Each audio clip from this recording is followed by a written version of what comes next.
اعوذ باللہ من الشیطان الرجیم بسم اللہ الرحمن الرحیم۔ خواتین و حضرات السلام علیکم ورحمۃ اللہ وبرکاتہ و مغفرتہ۔ پروگرام احکام شریعت اور فقہ حنفی سے متعلقہ مسائل کے ساتھ ایک دفعہ پھر حاضر ہیں۔ ایک بھائی نے کویسچن کیا تھا کہ کیا ماں باپ کے پیر دھو کر پینا جائز ہے؟ ایک صاحب ہر فیسٹیول پر اپنے ماں باپ کے پیر دھو کر وہ پانی پیتے ہیں، کیا حکم شرع ہوگا؟ دیکھیں، یہ محاورتاً جو کہا جاتا ہے نا، یہ حقیقتاً ایسی چیزیں اختیار کرنا صحیح نہیں ہوتا ہے۔ یہ محاورتاً کہتے ہیں آپ آئیں گے تو آپ کے تو ہم پیر دھو کے پی لیں گے، تو یہ مطلب محاورتاً تک تو ٹھیک ہے، لیکن ویسے ماں باپ کے پیر دھو کر وہ پانی پینا یہ کوئی شرعی لحاظ سے نہ باعث ثواب ہے، نہ یہ حقیقتاً کوئی ادب میں داخل ہے، بلکہ یہ بعض اوقات بیماریوں کا سبب بن سکتا ہے۔ کیونکہ اگر ماں باپ فرض کر لیں ایسے ہیں کہ وہ پیر ہی نہیں دھوتے ہیں یا زمین پہ چلتے ہیں یا میل کچیل پاؤں پہ لگا ہوا ہے، ناخنوں کے اندر میل ہے اور آپ اس پاؤں کو دھو کر وہ پانی پیے، تو لازم سی بات ہے کہ یہ تو نظافت کے خلاف ہے۔ ہاں، میرے آقا صلی اللہ علیہ وسلم ایک ایسی ہستی ہیں کہ سر تا پا اللہ تعالیٰ نے آپ کو پاک اور طاہر مطہر فرمایا تھا، لہذا جب آپ وضو فرماتے تو صحابہ کرام علیہم الرضوان آپ کے جسم میں اقدس سے لگ کر گرنے والے پانی کو اپنے ہاتھوں پر لیتے اور اپنے جسم پر مل لیا کرتے تھے۔ لیکن آپ کے علاوہ کسی کے لیے صحیح نہیں ہے، یہ جائز نہیں ہے، کیونکہ ہمارے جسم سے جو پانی لگ کر گرتا ہے وہ مستعمل ہوتا ہے، نجاست حکمیہ کے ساتھ نکلتا ہے، اور پھر ظاہری کوئی نجاست ہو یا ظاہری طور پر کوئی مٹی وغیرہ موجود ہو تو اور زیادہ مسئلہ۔ تو بہرحال یہ شرعاً صحیح نہیں ہے، ایسا ہرگز نہیں کرنا چاہیے۔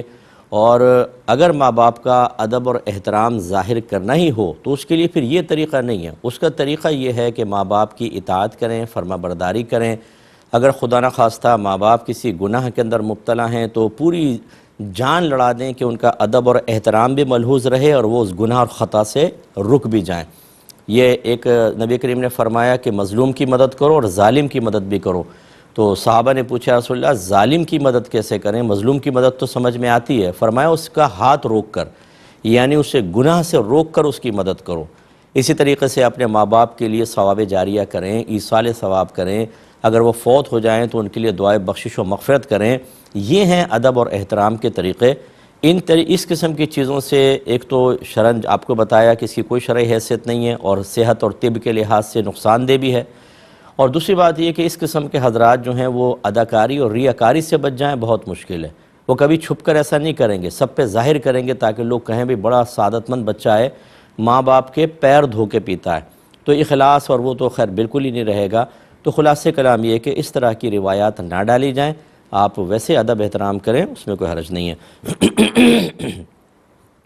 یہ بھائی نے فرمایا کہ سنا ہے کہ رات کو جھوٹے برتن دھو کر نہ رکھنے سے گھر میں بے برکتی ہوتی ہے، کیا یہ بات ٹھیک ہے؟ دیکھیں، صفائی نہ رکھنا یہ صرف برتن کے ساتھ ہی نہیں، صفائی وغیرہ نہ رکھنا، گندگی ہو تو اس سے یقینی سی بات ہے کہ اس میں برکت کم ہوتی ہے، کیڑے مکوڑے گھر میں پیدا ہوتے ہیں، خرابی پیدا ہوتی ہے، جراثیم پیدا ہوتے ہیں، یہ تمام چیزیں بے برکتی کی ظاہری ایک علامات میں شمار کی جا سکتی ہیں۔ تو اس لیے بہتر یہ ہے کہ دھو کر صاف ستھرا کچن کر کے رکھیں، لیکن ایسا کوئی شرعی لحاظ سے نہیں ہے کہ اگر آپ برتن نہیں دھوئیں گے تو گھر سے ساری برکت ختم ہو جائے گی اور یہ کوئی گناہ ہے، کوئی ناجائز ہے، ایسا نہیں ہے۔ کبھی کبھار بہنیں تھکی ہوئی ہوتی ہیں تو وہ رات میں نہیں دھو پاتی تو چلیں صبح دھو لیں، لیکن عادت نہیں بنانی چاہیے۔ آپ کا کچن، آپ کا سنک بالکل صاف ستھرا ہونا چاہیے۔ یہ جو ہماری بہنیں کرتی ہیں کہ رات میں چھوڑ دیتی ہیں اور پھر جھینگر مچھر کیڑے مکوڑے پیدا ہوتے ہیں اور پھر وہ اتنی تیزی کے ساتھ انڈے بچے دیتے ہیں اور پھر وہ سارا کچن گندا ہو جاتا ہے، خراب ہوتا ہے، یہ چیز مناسب نہیں ہے، یہ نہیں ہونا چاہیے۔ کسی نے پوچھا کہ کیا بڑے یا بچے پر قرآن کی کوئی بھی آیت پڑھ کر دم کیا جا سکتا ہے؟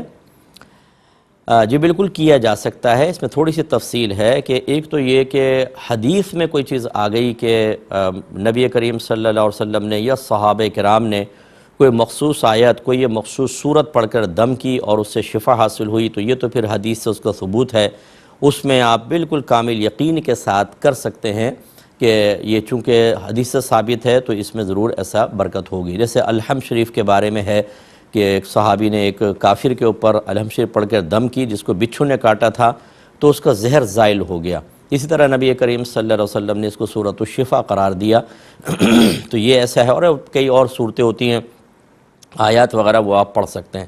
ایک ہوتا ہے کہ آپ کوئی حدیث وغیرہ سے ثابت نہیں، لیکن ویسے ہی کوئی حسن ظن قائم کر کے دم کرنا چاہتے ہیں تو یہ بالکل ٹھیک ہے، کوئی بات نہیں ہے، کیونکہ پورا قرآن بابرکت ہے، جہاں سے بھی پڑھ کر آپ حسن ظن قائم کر کے اچھی نیت کے ساتھ کریں گے اللہ تعالیٰ برکت پیدا فرمانے والا ہے، یہ بھی ٹھیک ہے۔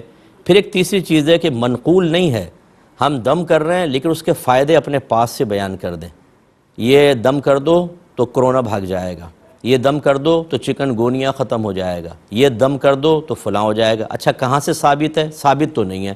یہ جو اپنے پاس سے خود ساختہ فضائل وضع کر کے اور پھر آیات یا احادیث کے ساتھ اس کو منسوب کر کے بیان کرتے ہیں، اس سے خرابی پیدا ہو سکتی ہے کہ آپ نے ہو سکتا ہے کہ اپنے حسن ظن کے تحت ایک بات کہی اور آگے چل کر پھر یہ حدیث بن جائے، کیونکہ لوگوں کا یہ معاملہ ہے، بھئی وہ حدیث میں آیا ہے کہ یہ کریں گے تو یہ اس طرح ہو جائے گا، اور یہ باقاعدہ پوسٹیں آپ دیکھیں گے، جب کرونا بہت زیادہ تھا تو پوسٹیں نکال دی تھیں کہ کرونا کا شرطیہ علاج نبی کریم نے یہ ارشاد فرمایا، حالانکہ اس زمانے میں کرونا تھا ہی نہیں، تو پھر کیسے اس کے بارے میں یہ آیات نازل ہو سکتی ہیں یا نبی کریم صلی اللہ علیہ وسلم کا فرمان ہو سکتا ہے؟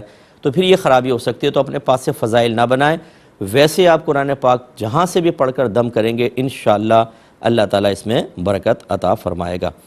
ایک بھائی نے کویسچن کیا تھا کہ کیا نابالغ بچے کے ہاتھ سے لیے ہوئے پانی سے وضو نہیں ہو سکتا؟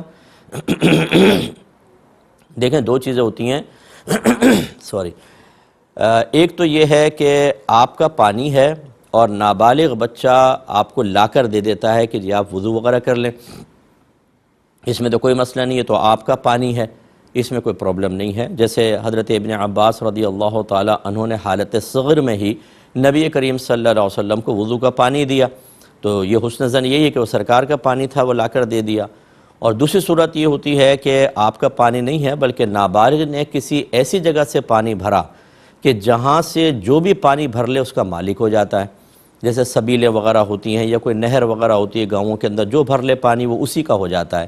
ایسی صورت میں فقہا نے ضرور فرمایا کہ جب نابالغ اس پانی کو لے گا تو اس کا مالک ہو جائے گا، اور نابالغ اپنے مال کو کسی کو تحفتاً بھی نہیں دے سکتا، اور نہ نابالغ سے اس قسم کی چیزیں لی جا سکتی ہیں، ٹھیک ہے؟ تو اس میں پھر یہ ہو سکتا ہے کہ جہاں سے آپ کے ذہن میں سوال پیدا ہوا کہ کیا وضو ہوگا کہ نہیں ہوگا، وضو تو پھر بھی ہو جائے گا، یاد رکھیں، لیکن اس پانی کا لینا مناسب نہیں ہے۔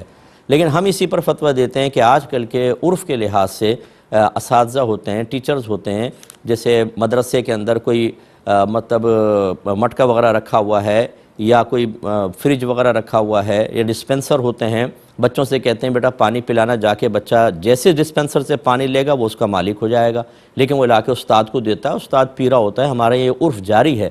تو اس طرح کی چیزوں کے اندر اب سختی نہیں کی جائے گی کیونکہ عرف بدل چکا ہے۔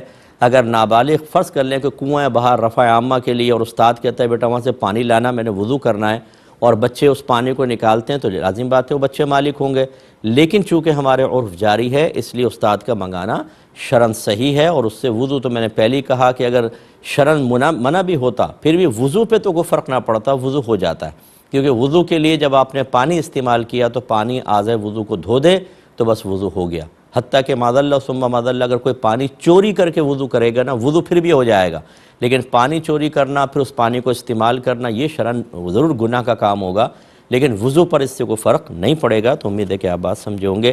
ایک کالر ہمارے ساتھ ہیں، السلام علیکم۔ وعلیکم السلام ورحمۃ اللہ وبرکاتہ۔ جی فرمائیے۔ جی مفتی صاحب آواز آ رہی ہے؟ جی جی آ رہی ہے، بولیے۔ اچھا، تو میرا کوشچن یہ ہے کہ میری ہمسائی ہے، اس نے ہاتھوں میں کچھ زیور پہنا ہوا تھا، ہاتھ میں؟ کانوں میں بھی۔ اچھا ٹھیک ہے، کانوں میں بھی، ہاتھوں میں بھی، یعنی بازو میں کنگن وغیرہ۔ ٹھیک ہے ٹھیک ہے۔ تو اس نے جو ہے یہ بولا کہ سب بہن بھائی بیٹھے ہوئے تھے تو اس نے کہا یہ میرے مرنے کے بعد مسجد میں دے دینا، ٹھیک ہے۔ لیکن زندگی میں اسے ضرورت پڑ گیا اور اس نے کسی نے کہا کہ اس طرح نہیں کہتے، اگر کہتے ہیں تو پھر لازمی دینا پڑتا ہے، ٹھیک ہے۔ تو پھر اس نے جو ہے وہ ضرورت پڑ گیا، اس نے استعمال کر لیا، اب وہ جو ہے تھوڑے تھوڑے پیسے کر کے جتنے کا بکا تھا اتنے پیسے جمع کر کے مسجد میں دے رہی ہے، ٹھیک تو اس کا صحیح شرعی حکم کیا ہوگا؟ چلیں میں بتاتا ہوں، ٹھیک ہے۔ ایک اور کالر ہیں، السلام علیکم۔ وعلیکم السلام جی. جی فرمائیے. وعلیکم السلام. بہن بولیے، آپ کی آواز آ رہی مجھے ہے. اپنے شوہر کے بارے میں بات کرنی ہے. جی بالکل وہ یہ کہ مختصر میرے بات شوہر کیجیے کی گا، زمین مختصر، ہے ٹھیک ہے، بیان اور فرمائیں. اس کی نا بہنیں کہتے ہیں کہ اب ہم حصہ لینا چاہتے ہیں. میری ایک بیٹی ہے، مطلب کہ ان کو نا اب 9 ماہ ہو گئے ہیں فوت ہوئے ہوئے. جی تو وہ اب اس کی بہنیں کہتی ہیں کہ ہم نا اپنے بھائی سے حصہ، 5 بھائی ہیں اور کسی سے نہیں کہہ رہی، اور اس سے کہتی ہیں کہ ہم حصہ لیں گے. برابر کی زمین مطلب کہ ان کے باپ نے ان کو دی تھی، 14 سال پہلے دی تھی. یعنی آپ وہ کے پھر شوہر اب کو آپ کے سسر نے وہ زمین مالک بنا دیا تھا کہ زندگی میں؟ جی مالک بنا دیا تھا. بس ٹھیک میں بتاتا ہوں انشاءاللہ. میں عرض کرتا ہوں انشاءاللہ. یہ کویسچن کیا کہ ہمسائی ہے، اس نے یہ مطلب اپنے بہن بھائیوں کو جمع کر کے وصیت کر دی کہ جب میں مر جاؤں تو میرے یہ گولڈ مسجد کے اندر دے دینا. تو اب ضرورت پڑ گئی ہے زندگی کے اندر، اس نے اس کو سیل کر دیا، اور لیکن کسی نے کہا کہ جب تم نے کہہ دیا ہے تو اب تو دینا ہی ہوگا. تو وہ آہستہ آہستہ تھوڑا تھوڑا پیسہ جمع کر کے مسجد میں دے رہی ہے. دیکھیں پہلی بات تو یہ کہ اگر وہ یہ کہہ کے چلی جاتی کہ یہ گولڈ مسجد میں دے دینا، وصیت کر جاتی اور ان کا انتقال ہو جاتا، تو مالی وصیت جو ہے یاد رکھیں وہ 1/3 میں جاری ہوتی ہے. یعنی ان کا جتنا بھی ان خاتون کا مال تھا اس کو سب کو جمع کیا جائے گا. جیسے سونا ہے تو اس کی مالیت معلوم کر لی جائے گی، چاندی اور دیگر جو مال ہے، پھر اس کے 1/3 کے اندر اگر یہ سونا چاندی جو انہوں نے کہا تھا کہ مسجد کو دے دینا، اگر اس کا 1/3 بن رہا ہے تو ٹھیک ہے، یہ دے دیا جائے گا. اگر 1/3 سے زیادہ بن رہا ہے تو پھر زائد جو ہے وہ وارثوں کے پاس آئے گا، صرف 1/3 ہی دیں گے. اور اگر یہ 1/3 سے کم بن رہا ہے تو کوئی مسئلہ نہیں ہے، کیونکہ 1/3 تک یعنی تہائی حصے تک وصیت جاری ہو سکتی ہے، تو پھر تو ٹھیک تھا. لیکن جب یہ زندگی میں ہی ان کو ضرورت پڑ گئی تو یاد رکھیں کہ اگر انہوں نے گولڈ خرچ کر دیا تھا تو اب ان کو مسجد میں دینے کا کوئی یعنی لازم نہیں ہے. مسجد میں انہوں نے کوئی اللہ منت نہیں مانی تھی، انہوں نے تو ایک وصیت کا اظہار کیا تھا. لہٰذا اب اگر یہ مسجد میں نہ بھی دیں تھوڑا تھوڑا پیسہ تو کوئی حرج نہیں ہے. اور اگر دینا چاہیں تو غیر لازم سمجھے بغیر دینا چاہیں تو ٹھیک ہے، وہ تو صدقہ ہے، اچھی بات ہے، ان کے لیے ثواب جاریہ ہو سکتا ہے اگر صحیح یوز کیا جائے تو. لیکن بہرحال وصیت کرنے کے بعد اگر ہم اس مال کو استعمال کر لیتے ہیں تو وصیت کرنے سے وہ مال کسی جگہ پر دے دینا لازم نہیں ہو جاتا ہے. تو اس لیے یہ تفصیل ذہن میں رکھیں. ایک مختصر سا بریک لیں گے، ہمیں یقین ہے آپ ہمارے ساتھ ہی رہیں گے. بسم اللہ الرحمن الرحیم. کچھ کالرز ہیں، پہلے کال لیتے ہیں. السلام علیکم. وعلیکم السلام. جی بہن. مفتی صاحب، ایک فیملی ہماری وہاں باہر رہتی ہے امریکہ میں، وہ کسی ریسٹورینٹ میں جاتے ہیں نان مسلم، تو وہ کہتے ہیں ہم وہ جو وہاں کا گوشت یا مرغی کا کھاتے ہیں بسم اللہ پڑھ کے کھا لیتے ہیں، تو یہ تو مطلب جائز ہے کیونکہ وہ تو جھٹکے کا ان کا ہوتا ہے. دوسرا وہ مشینوں سے جو ہے وہ کاٹتے ہیں مسلم بھی اور نان مسلم بھی، تو وہ گوشت بھی صحیح ہے کھانا یا نہیں، یہ آپ سے پوچھنا تھا. چلیں میں بتاتا ہوں. ایک اور کالر ہیں. السلام علیکم. وعلیکم السلام مفتی صاحب. جی میرا سوال یہ ہے مفتی صاحب کہ اگر اہلیہ جو ہے زبان دراز ہے بہت زیادہ، تو اچھا. وہ یہودی کہتی ہے جی کے بغیر بغیر قصور ہو تب بھی یہ تو لفظ نہیں کہنا چاہیے، یہودی کہتا ہے اور وہ کہتی ہے کہ منافق اعلیٰ، تو اس پہ شریعت کیا لاگو ہوگا اس پہ اوپر؟ ٹھیک ہے، میں عرض کرتا ہوں انشاءاللہ. بڑی مہربانی. میں عرض کرتا ہوں. یہ بہن نے کویسچن کیا تھا کہ ان کے ہسبینڈ فوت ہو گئے ہیں، اللہ تعالیٰ ان کی بخشش و مغفرت فرمائے. تو کہتی ہیں میری ایک ہی بیٹی ہے اور میرے شوہر کو ان کے والد نے یعنی ان بہن کے سسر نے کچھ زمینیں اپنی زندگی میں تحفتاً دے دی تھیں. تو اب جو شوہر کی سسٹرز ہیں وہ مطالبہ کر رہی ہیں کہ ان زمینوں سے ہمیں بھی حصہ دیا جائے، جبکہ اور ان کے 5 بھائی بھی ہیں، ان سے مطالبہ نہیں کر رہی، صرف میرے شوہر کے بارے میں کہتی ہیں کہ ان کی زمینیں ہمیں بھی دی جائیں. کیا حکم شرع ہوگا؟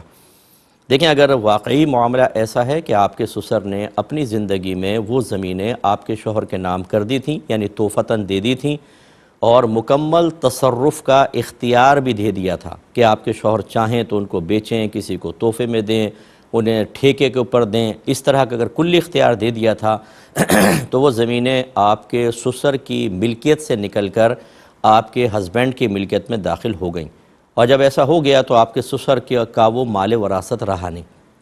اب آپ کے شوہر فوت ہوئے تو پھر شوہر کی جو وراثت ہے اس وراثت کے اعتبار سے الگ مسئلہ ہے کہ وہ تقسیم ہوگا، لیکن سسر کی وراثت کے اعتبار سے آپ کی جو بچوں کی پھپھیاں ہیں ان کا حق نہیں بنے گا. ٹھیک ہے. اب شوہر کے اعتبار سے الگ مسئلہ ہے. لیکن اگر وہ سسر کے اعتبار سے کہہ رہی ہیں کہ ہمارے والد صاحب کے تھا تو اس کا دیا جائے تو یہ ٹھیک نہیں ہوگا۔ تو خلاصہ کلام یہ ہے کہ وہ آپ کے شوہر کی ملک تھی، شوہر کی وراثت کے اعتبار سے حصہ بن سکتا ہے، لیکن اس اعتبار سے کہنا کہ یہ میرے والد صاحب کی ہیں تو جتنا شوہر کو حصہ ملا تو بہنوں کو نصف ملتا ہے، اس اعتبار سے ہمیں نصف زمین دی جائے، یہ ان کا مطالبہ ٹھیک نہیں ہے۔ یہ بھائی نے کویسچن کیا کہ بہن نے فرمایا کہ ایک فیملی ہے یو ایس اے میں، وہ غیر مسلم کے ہوٹلز میں جا کر اور ایسا کوئی گوشت جس کے بارے میں کنفرم پتہ ہے کہ یہ مشینی ذبیحہ سے یہ جانور ذبح ہوا ہے، اسے وہ کھا لیتے ہیں بسم اللہ الرحمن الرحیم پڑھ کر، کیا حکم شرع ہوگا؟ دیکھیں، یاد رکھیے کہ اگر غیر مسلم کہتا ہے کہ یہ گوشت چاہے حلال ہے، طیب ہے، اس کے قول کا اعتبار نہیں ہوگا، اور وہ حرام رہے گا۔ اسی طریقے سے اگر غیر مسلم کو ذبح کرتا ہے اور غیر مسلم سے مراد کتابی نہ ہو، عیسائی اور یہودی، اور وہ بسم اللہ الرحمن الرحیم پڑھے بغیر اس کو ذبح کرے گا، تو یعنی اگر یہودی یا عیسائی نہ ہو، چاہے بسم اللہ پڑھ کر ذبح کرے، جیسے آتش پرست اور بت پرست وغیرہ ہے، وہ جانور حرام ہوگا، اور یہودی عیسائی اگر بغیر بسم اللہ الرحمن الرحیم پڑھے ذبح کر دیں گے، اللہ کا نام ذکر نہ کریں، تب بھی حرام ہوگا۔ اور اب جو ہے وہ جو مطلب اہل کتاب جو پہلے کہلاتے تھے، اب وہ اہل کتاب نہیں ہیں، عقیدے کے اعتبار سے بہت تغیر اور بگاڑ پیدا ہو چکا ہے، اور یہ بارہا ہم نے آپ کو سمجھایا کہ اب مسلمانوں کی حالت یہ ہے کہ بیسک اگر آپ قرآن کے بارے میں، حدیث کے بارے میں، فقہ کے بارے میں کویسچن کر لیں، ہمارا مسلمان نہیں جانتا، حالانکہ ہمارا مذہب کامل، اسلام بالکل مکمل تعلیمات فراہم کرتا ہے، قرآن موجود ہے، نبی کریم صلی اللہ علیہ وسلم کی احادیث کا جمع کا اہتمام کیا گیا، ذخیرہ حدیث بھی موجود، تب ہمارے علم کا عالم یہ ہے۔ اور دیگر مذاہب کے جہاں پر نبی کی تعلیمی محفوظ نہیں ہے، کتابوں میں تغیر اور تصرف کر لیا گیا، تو ان کے ایمانیات کا عالم کیا ہوگا؟ تو اس لیے یہ ذبیحہ بہرحال ناجائز کہلائے گا، یہ گوشت بالکل کھانا حرام ہوگا۔ اسی طرح جو مشینی ذبیحہ ہوتا ہے کہ اس میں خود بخود وہ کٹتا رہتا ہے اور وہ جانور اور کوئی بسم اللہ اللہ اکبر وغیرہ نہیں پڑھا جاتا، یہ جانور بھی بالکل حرام ہوگا۔ اب یہ کہنا کہ جی ہم تو بسم اللہ پڑھ کے کھا لیتے ہیں، تو کیا بسم اللہ پڑھنے سے اللہ تبارک و تعالیٰ کے حرام کردہ کو آپ حلال سمجھتے ہیں کہ ہو جائے گا؟ اگر معاذ اللہ ثم معاذ اللہ ایسا ہی ہو تو اگر کوئی بسم اللہ پڑھ کے شراب پی لے تو کیا وہ طیب حلال ہو جائے گی؟ بسم اللہ پڑھ کر سود لے لے، بسم اللہ پڑھ کر رشوت لے لے؟ بلکہ یاد رکھیں کہ علماء نے فرمایا کہ جو حرام قطعی پر بسم اللہ پڑھے گا وہ تو دائرہ اسلام سے خارج ہو جائے گا۔ حرام قطعی پر یعنی وہ حرام شے کہ جس کا حرام ہونا قرآن پاک کی بالکل واضح آیت سے ثابت ہو۔ یہ گوشت کے بارے میں نہیں کہہ رہا ہوں کیونکہ یہ حرام قطعی نہیں ہے، کیونکہ شبہ ہے اس کے اندر، کچھ نہ کچھ ہو سکتا ہے کہ آپ جو بیان کر رہے ہو سکتے ہیں ویسے صورتحال نہ ہو، یہ ہو سکتا ہے، لیکن جیسے یہ شراب کی میں نے مثال دی، یا سود کی مثال ہے، یا رشوت ہے، یا چوری کا مال آپ نے بسم اللہ پڑھ کر چوری کر لی ہے، تو یہ حرام قطعی آپ نے بسم اللہ پڑھی، آدمی دائرہ اسلام سے خارج ہو جائے گا۔ اور ان کے بارے میں خطرہ ضرور موجود ہے کہ اگر وہ واقعی ذبیحہ مطلب غیر مسلم نے ذبح کیا ہے یا اس میں شرعی تقاضے ہی پورے نہیں ہوئے تو وہ حرام ہے، اور وہ حرام کے اوپر بسم اللہ پڑھنا یہ ایمان کے لیے کافی خطرہ ہے۔ لیکن میں اس کو حرام قطعی اس لیے نہیں کہہ رہا ہوں کہ آپ کے سامنے پروسیجر ذبح کا واضح طور پہ موجود نہیں ہے، وہ تو ہوٹل میں آپ کہہ رہے ہیں بھی غیر مسلم کا ہے، ہو سکتا ہے مسلمان سے ذبح کروایا ہو، کہیں سے لایا ہو، لیکن یہاں پر ہم حسن ظن قائم نہیں کر سکتے ہیں، اس لیے ہو سکے تو یہ میرا کلپ ان فیملی کو آپ دیں کہ ایسا نہ کریں۔ آپ یہاں پر تھوڑے سے مزے کے لیے اور تھوڑی سی اپنی آسانی اور سہولت کے لیے شرعی تقاضوں کو نظر انداز کریں گے تو یاد رکھیں کہ آپ کا امریکن ہونا آپ کو میدان محشر میں نہیں بچا سکتا۔ اگر آپ یہ سوچیں کہ ہم تو امریکہ میں تھے یا باہر کے کنٹریز میں تھے، ہماری کچھ مجبوریاں تھیں، تو وہ مجبوریاں واقعی شرعی مجبوری ہے کہ نہیں، یہ وہاں کے علماء کرام سے آپ معلوم کریں، مفتیان کرام سے معلوم کریں، اور وہ کبھی بھی آپ کو اس کی پرمیشن نہیں دیں گے۔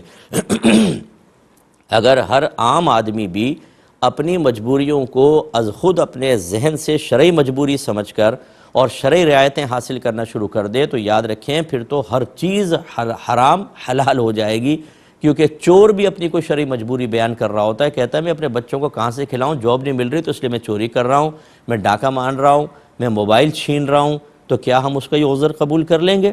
تو اس لیے ایسا ہرگز نہ کریں، انہیں پیار محبت سے سمجھائیں، غلط فہمی میں مبتلا ہیں، اللہ تعالیٰ ان کو سمجھ عطا فرمائے۔ بھائی نے فرمایا کہ ان کی زوجہ، غالباً زوجہ ہی کہا تھا، ان کی ہیں یا کس کی ہیں، وہ زبان دراز ہیں اور شوہر کو یہودی کہتی ہیں کبھی، اور کبھی منافق اعلیٰ بھی کہہ دیتی ہیں، ایسی زوجہ کے بارے میں کیا حکم ہوگا؟ دیکھیں یہ وہ ہماری سسٹر ہوں گی کہ جنہوں نے دین نہیں سیکھا ہوا، اور یہی پھر چیزیں سبب بنتی ہیں اس طرح کے حرام اور غیر شرعی امور کے ارتکاب یا اظہار کا۔ نبی کریم صلی اللہ علیہ وسلم نے شوہر کا حق بیان کرتے ہوئے ارشاد فرمایا کہ اگر میں مخلوق کو سجدہ کرنے کا حکم دیتا تو بیویوں کو حکم دیتا کہ وہ شوہروں کو سجدہ کریں۔ یعنی اتنا اللہ تبارک و تعالی نے شوہر کا مقام و مرتبہ رکھا ہے۔ ایک روایت میں ہے رحمت کونین صلی اللہ علیہ وسلم فرماتے ہیں کہ عورت پر سب سے زیادہ حق اس کے ماں باپ کا ہے، لیکن شادی کے بعد سب سے زیادہ حق اس کے شوہر کا ہے۔ یعنی آپ اندازہ کریں کہ مذہب اسلام کی تعلیم یہ ہے کہ شادی کے بعد ماں باپ کا حق پیچھے ہو جاتا ہے، جس نے پال پوس کے بچی کو جوان کیا، پھر اس کی شادی کی، اور کتنی قرآن میں ماں باپ کی تلقینات ہیں، لیکن حدیث یہ کہہ رہی ہے، مذہب یہ کہہ رہا ہے کہ شادی کے بعد شوہر کا حق ماں باپ سے بھی زیادہ ہو جاتا ہے، اور ایسے زیادہ حق والے کو گالیاں بکنا، انہیں برا بھلا کہنا، کیونکہ یہ گالیاں ہیں، یہ کتنا برا ہوگا۔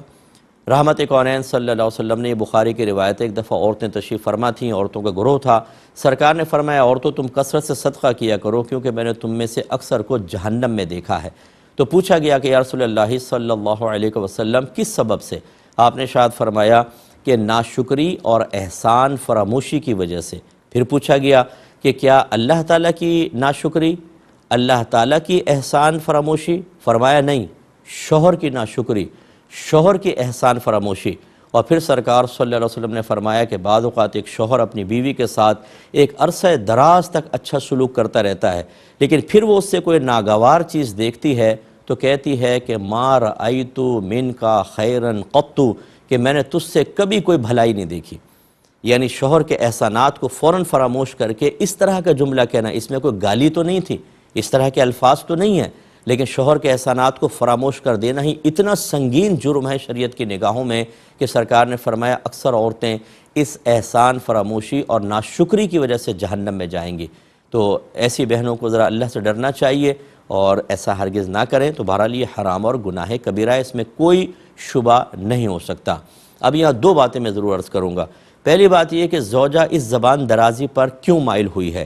شوہر کو بھی اپنا احتساب کرنا چاہیے کہ کیا اس کے یا اس کے گھر والوں کے رویوں نے اس کو اتنا تلخ بنا دیا ہے کہ وہ اس طرح کے رویے اختیار کرنے پر یا اس طرح کے الفاظ بولنے پر مجبور ہوئی۔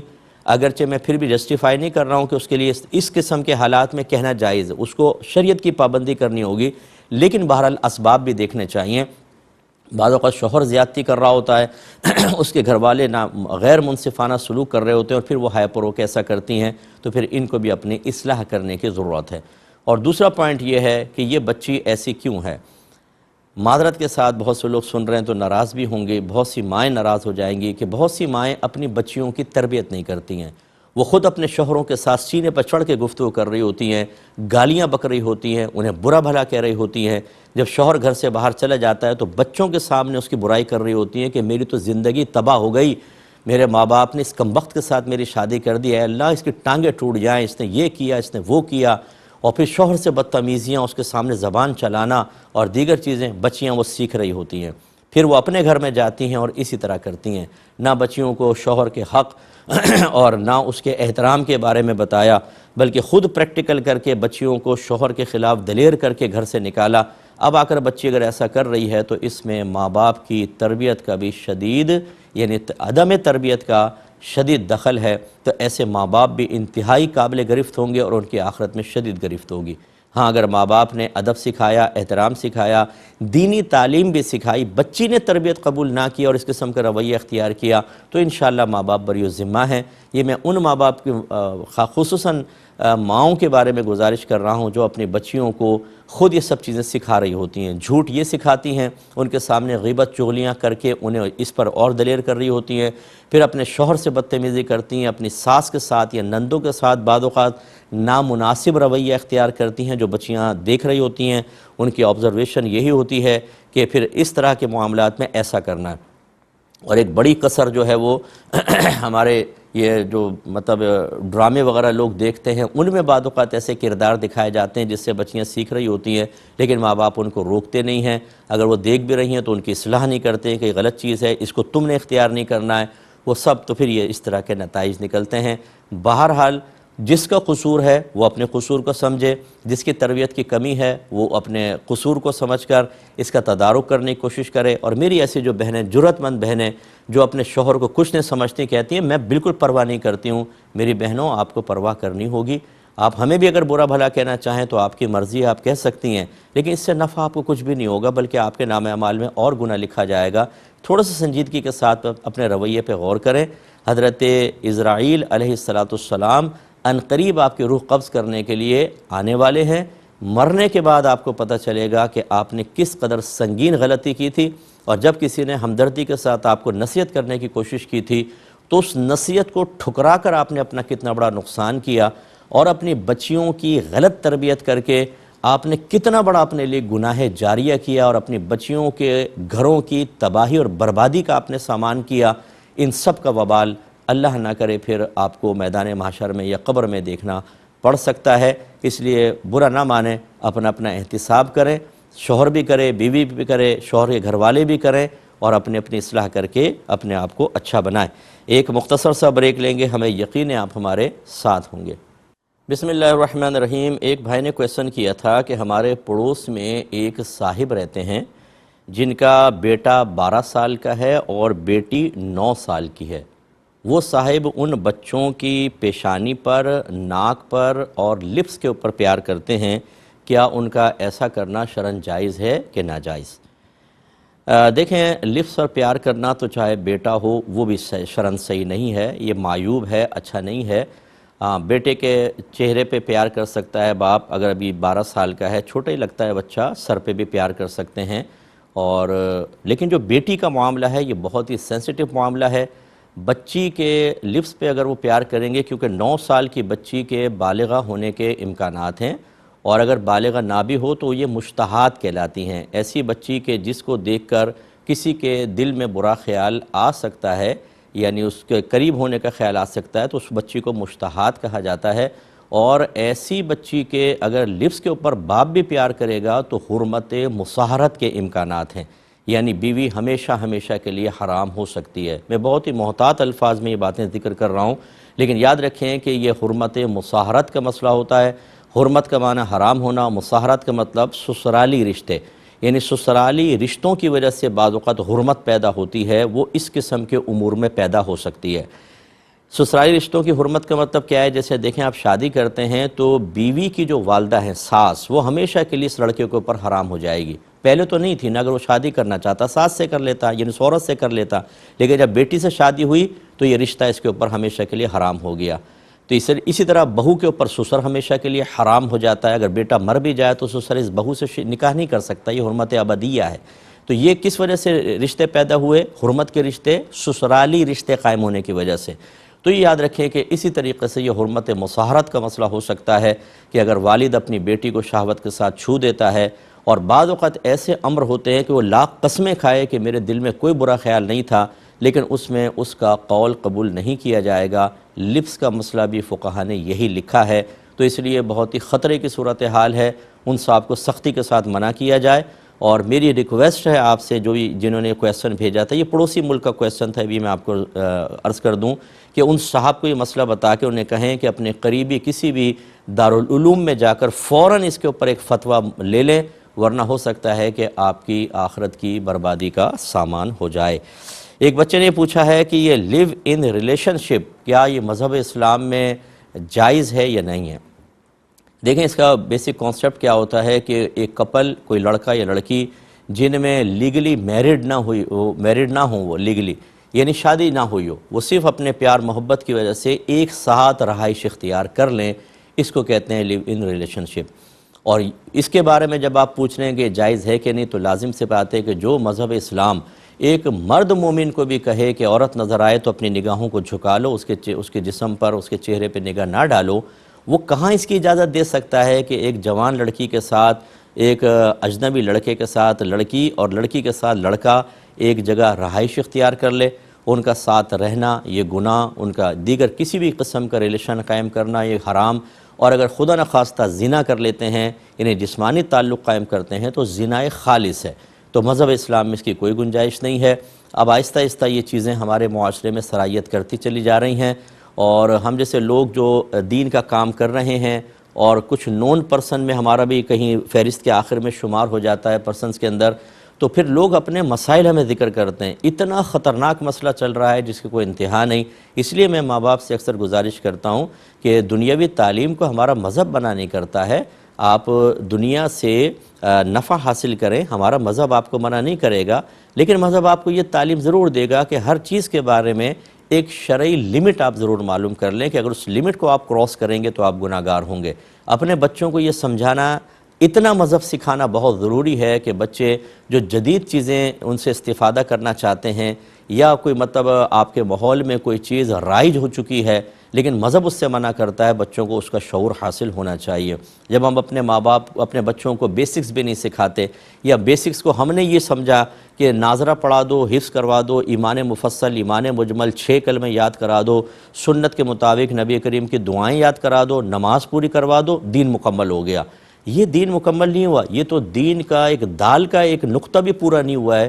بہت سی چیزیں سکھانی ہوتی ہے ماں باپ کو، فرض علوم سکھانے ہیں لیکن وہ نہیں سکھاتے اور بچے پھر اس قسم کی چیزوں میں انوالو ہو جاتے ہیں. جب تک آپ زندہ ہیں، میں ماں باپ سے خطاب کرتے ہوئے عرض کر رہا ہوں کہ جب تک آپ زندہ ہیں آپ بچوں کو دیکھ سکتے ہیں، لیکن اگر آپ نے دین نہیں سکھایا تو آپ کب تک دنیا میں رہیں گے یہ بتائیں. اس کے بعد آپ کے بچوں کا کیا ہوگا اور ان بچوں کی نسلوں کا کیا ہوگا؟ کیا آپ سے آخرت میں کوئی نہیں پوچھا جائے گا؟ پوچھا جائے گا. میں بار بار یہ حدیث سناتا ہوں اور انشاءاللہ زندگی بھر سناتا رہوں گا کہ کلکم راعین و کلکم مسئول عن رعیتہ، تم میں سے ہر شخص نگہبان ہے اور اس سے اس کے ماتحت کے بارے میں برود قیامت سوال کیا جائے گا. پھر سرکار نے حاکم کے بارے میں فرمایا کہ حاکم اپنی رعایا پر حاکم ہے، اس سے اس کی رعایا کے بارے میں پوچھا جائے گا. پھر فرمایا مرد اپنے گھر پر حاکم ہے، اس سے اس کے بیوی بچوں کے بارے میں کویسچن ہوگا.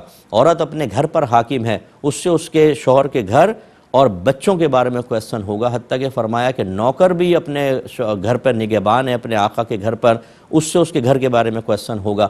تو خلاصہ کلام یہ ہے کہ ماں باپ سے کویسچن ہوگا. اگر آپ نے غفلت اختیار کی، اگر آپ نے شریعت کو بوجھ سمجھا، اگر آپ نے دین کی پابندیوں کو خود قابل نفرت نگاہوں سے دیکھ کر ان سے دور بھاگ کر بچوں کے اندر بھی دور بھاگنے کے سلسلے میں دلیری اور جرأت بھر دی، ان کو ایک راستہ یہ دکھایا، تو پھر آپ کا بھی میدان محشر میں سخت احتساب ہونے والا ہے. اللہ تعالیٰ سب کے بچوں کو ان چیزوں سے محفوظ فرمائے. ایک بھائی نے کویسچن کیا تھا کہ بازار میں گولڈ کی قیمت زیادہ ہے لیکن جب ہم فروخت کرنے جاتے ہیں تو کم قیمت میں گولڈ فروخت ہوتا ہے. اب اگر ہمیں اس گولڈ پر زکوٰۃ نکالنی ہو تو کون سی قیمت کا اعتبار کریں گے؟ جو انٹرنیشنل لیول پہ قیمت رائج ہے یا جب ہم گولڈ بیچتے ہیں تو جو اس کا پیسہ لگ رہا ہے وہ؟ دیکھیں ہم تو اسی پر فتویٰ دیتے ہیں کہ جب آپ سنار سے معلوم کریں کہ اتنے کیرٹ کا میرے پاس اتنا گولڈ موجود ہے، 8 تولہ 10 تولہ میں بیچنا چاہتا ہوں، اس کی قیمت بتائیں. 2-4 سے معلوم کر لیں، جو اکثر قیمت بتائیں گے ان تھوڑا سیم تھوڑا فرق ہوتا ہے، بس وہ سمجھ لیجئے کہ آپ کا یہ زکوٰۃ کا مال ہے، اس میں سے آپ کو زکوٰۃ نکالنی ہے. تو یعنی قیمت فروخت جو آپ معلوم کریں گے جتنے میں آپ کا گولڈ جا رہا ہے اتنے کے شریعت آپ کو مکلف بنائے گی، کیونکہ اگر آپ بیچ بھی دیتے ہیں تو اتنا ہی پیسہ حاصل ہوگا. تو اس لیے اسی کو پھر آپ بیس بنا کر، بنیاد بنا کر اور زکوٰۃ نکالیں. ایک بھائی نے پوچھا کہ واش روم میں فریشنر یا اسپرے وغیرہ لگانا صحیح ہے یا نہیں، کیونکہ سنا ہے کہ ان سے جنات اٹریکٹ ہوتے ہیں، مائل ہو جاتے ہیں، کیا حکم شرع ہوگا؟ دیکھیں اس میں کوئی حرج نہیں ہے. بعض اوقات ہوتا ہے کہ اسمیل وغیرہ ختم کرنے کے لیے مہمان گھر میں آتے ہیں، بعض اوقات تو وہ فریشنر وغیرہ چھڑک دیا جاتا ہے یا کوئی ایسی چیز رکھی جاتی ہے جس سے مسلسل خوشبو آتی رہتی ہے اور ناگواری محسوس نہیں ہوتی ہے، تو اس میں کوئی حرج نہیں ہے. آپ ایئرپورٹ پر دیکھ لیں، دیگر جگہوں پر ہوٹلز وغیرہ کے اندر دیکھیں، وہاں پر بھی ایسے ہوتا ہے. تو کیا ہر ہوٹل میں جانے والے پہ جنات مائل ہو جاتے ہیں؟ ہاں جنات اٹریکٹ ہوتے ہیں خوشبو کی طرف، لیکن ہر جگہ نہیں ہوتے ہیں. اور ہمارے مذہب نے ہمیں طریقہ بتائی دیا، جب آپ باتھ روم میں داخل ہوں تو باہر ہی بسم اللہ الرحمن الرحیم پڑھیں اور اللہم انی اعوذ بک من الخبث والخبائث پڑھ کر داخل ہوں. جنات کے درمیان پردہ آ جائے گا، کوئی مسئلہ نہیں ہوگا، تو اس میں کوئی حرج نہیں ہے. ٹھیک ہے، اور ایسا نہیں ہوتا کہ جہاں پر خوشبو ہوگی جنات ضرور آئیں گے، ورنہ پھر واش روم کا ہی کیوں؟ آپ اگر ویسے ہی اسپرے سینٹ لگاتے ہیں کسی شادی بیاہ میں جانے کے لیے تو جنات تو جب خوشبو پہ اٹریکٹ ہو رہے ہیں نا، نہ کہ واش روم کے اندر خوشبو پر اٹریکٹ ہوں گے، وہ تو خوشبو پر ہوں گے، تو پھر وہ تو پھر باہر بھی ہو سکتے ہیں آپ کی طرف، خوشبو لگانے چھوڑ دیں. تو اس لیے اس قسم کے وسوسوں سے آپ دور رہیے. ایک پوسٹ مجھے کسی نے بھیجی، اس میں ایک مضمون تھا، پوچھا مصطفی یہ صحیح ہے کہ نہیں؟ پوسٹ پہ یہ لکھا تھا کہ میری خواہش ہے کہ میری موت ماں کی گود میں ہو تاکہ فرشتے بھی سوچیں کہ اسے کہاں لے جائیں، یہ تو مرا ہی جنت میں ہے۔ کیا یہ بات صحیح ہے یا غلط؟ دیکھیں، یہ بیمار اور کمزور اور علم سے خالی ذہنوں کی پیداوار ہوتی ہے کہ وہ اس قسم کے جملے لکھ کر، اس قسم کی باتیں لکھ کر عام لوگوں کے درمیان عام کرتے ہیں۔ اور بڑی معذرت کے ساتھ پھر میں یہ جملہ کہوں گا کہ ہمارے وہ قلوب جو قرآن کی باتوں کو تسلیم کرنے کے لیے تیار نہیں ہیں، ان کا اثر لینے کے لیے تیار نہیں ہیں، علماء کی تقاریر، ان کے بیانات سے اثر نہیں پیدا ہوتا، حدیثیں پڑھتے ہیں اثر پیدا نہیں ہوتا، ان چیزوں سے فوراً متاثر ہو جاتے ہیں۔ جیسے پچھلے دنوں میں نے ایک اور بھی آپ کو بتایا تھا کہ اپنے ہر بہن کو چاہیے کہ اپنے بھائی سے اچھی طرح مل لے، کیونکہ مرنے کے بعد پھر قیامت تک بھائی بہن آپس میں نہیں مل سکیں گے، یعنی روحیں آپس میں نہیں مل سکیں گی۔ اور نیچے لکھا تھا اس چیز نے میرے دل کو ہلا کر رکھ دیا، مجھے رنجیدہ کر دیا، اور وہ پھر وہ ایموجی وغیرہ بنا دی وہ آنسو نکالنے والی۔ اب جو اس کو دیکھ رہا ہے آگے فارورڈ کر رہا ہے، بہنیں پریشان ہونے نے مجھ سے پوچھنا شروع کر دیا کہ مفتی صاحب کے مرنے کے بعد ہمارے بھائی پھر ہم کبھی ملاقات نہیں ہو سکتی ان سے قیامت تک۔ تو یہ صورتحال وہ بھی غلط اور یہ بھی بالکل غلط ہے۔ اس میں خرابی کیا ہے کہ یہ تو آپ نے روایت سنی ہوگی کہ ماں کے قدموں تلے جنت ہے، لیکن ماں کی گود میں جنت ہے، اور جو ماں کی گود میں مرے گا وہ جنت میں مر گیا گویا، یہ تو کہیں روایت میں موجود نہیں۔ پھر فرشتے جب اللہ تعالیٰ کی طرف سے آئیں گے تو کیا وہ بالکل کچھ نہیں جانتے؟ ان کو تو سب کچھ دے کر بھیجا جاتا ہے۔ فرشتے وہی کرتے ہیں کہ جو انہیں حکم دیا جاتا ہے۔ اب فرشتہ آ کے وہ، یعنی فرشتوں کو پتہ ہی نہیں تھا وہ ماں کی گود میں مرا ہوا ہے، اب وہ کہاں لے کر جائیں بھئی، یہ تو پہلے جنت میں مرا ہوا ہے، تو جنت تو ثابت ہی نہیں ہے، پھر وہ فرشتے ایسا کیوں کہیں گے؟ اور کیا فرشتوں کو پتہ ہی نہیں ہے بالکل کہ اس کی روح کو کہاں لے کے جانا ہے، معذب روح ہے یا یہ انعام یافتہ روح ہے؟ یہ فرشتوں کی ایک معذلہ ثم معذلہ کم علمی یا جہالت کی طرف اشارہ۔ خلاصہ کلام یہ ہے کہ اس قسم کی چیزیں بنانے والے اپنی آخرت کی بربادی کا سامان کر رہے ہوتے ہیں۔ یہ جتنا فارورڈ ہوتا جائے گا اتنا اس شخص کے اوپر وبال طاری ہوتا رہے گا، اور آپ اس میں حصے دار نہ بنیں کہ اس کی طرف سے آپ تک آیا اور اس کے بعد جتنے تک آپ جائے گا اس کا وبال آپ پر، پھر آپ سب کا اس کے اوپر۔ اس لیے اس سے بالکل اجتناب کریں۔ اللہ تعالی ہمیں سمجھ کے توفیق عطا فرمائے۔ میری گزارش ہے، پروگرام کے وقت تقریباً ختم ہو رہا ہے، ہم رخصت چاہیں گے، اس پروگرام کو آپ بھی دیکھیں، دوسروں کو دیکھنے کی ترغیب دیں۔